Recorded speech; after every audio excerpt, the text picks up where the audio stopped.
All right. Can you all see this? Yes, we can. Awesome. The video is going to start playing right when I share this or start this. So we took the core concepts of Asteroid and we thought we would twist them a little bit and make it more than meets the eye. And the team is composed of Mark Anderson, David Frankel, myself, Stefan Trin, and Mark and David pretty much worked on art. I contributed to programming and a little bit of the design. We all pretty much chipped in on the design. But yeah. So I think for us, what really worked well, we really just chose to focus on making the game work, right? Getting things set up quickly and getting it playable were really important for us. So one of the things that we did were just kind of chose game design that was pretty established. So I actually never made Astros before, so it's kind of interesting to try it out. And we kind of put our own twists on it. Let's see. And I think what we did also really well that worked for us was because it was a virtual environment, we got to basically pass the baton essentially, which was I'd work on a piece and then check it in, and then David would be able to go in and kind of iterate on top of that. And we kind of worked a little bit like that and also in parallel. And we ran into very little merge conflicts as a result of that.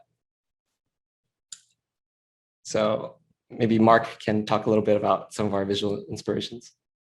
Yeah, I think as we talked about more than meets the eye, and the theme, once we were able to get the Transformers theme out of our heads, we were kind of looking for something that we could riff on, and I actually don't know where it came from, but we talked about this idea of taking a simple game, and somehow we hit on this idea of the Petri dish, and I'm sure it wasn't influenced by the pandemic at all, but we kind of found these really cool, like, sort of fractal bacteria that grow and the different patterns.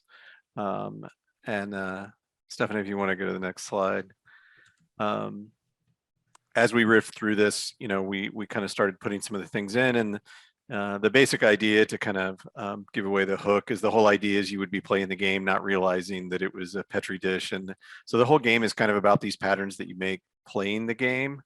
And then we wanted to replicate some of the things that that you see in the Petri dishes and use that as kind of our scorekeeper. So these are some of the early tests as we did things.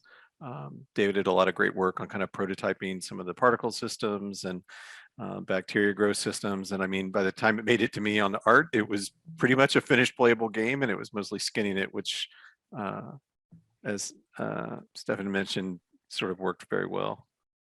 I'm going to go to the next slide. And so we just kind of use simple and distinct geometry shapes that you kind of know which was which. And then any complexity that we were adding to that, we try to do mostly through the materials. You want to go to the next slide. And then the idea is you build this collection of these Petri dishes that just build cool patterns through the way that you're playing the game. I think ideally, obviously we didn't have enough time to build all the different types, but the color variants and things like that, it does kind of end up with these cool patterns. So, and then I think David's got a few of the things that he did for the effects. I do. So I made a bunch of test scenes for the effects, a trail renderer that uses normal maps, and you can go on to the next slide. And fractal self-replicating components that are designed to eat up your RAM. Keep going. And here's some other random ones. Oh, you're missing some of the text at the bottom. A bunch of stuff didn't get used. I was having fun noodling away at these effects, and then remembered that I was in a game jam and I should probably focus and be efficient. So go to the next slide.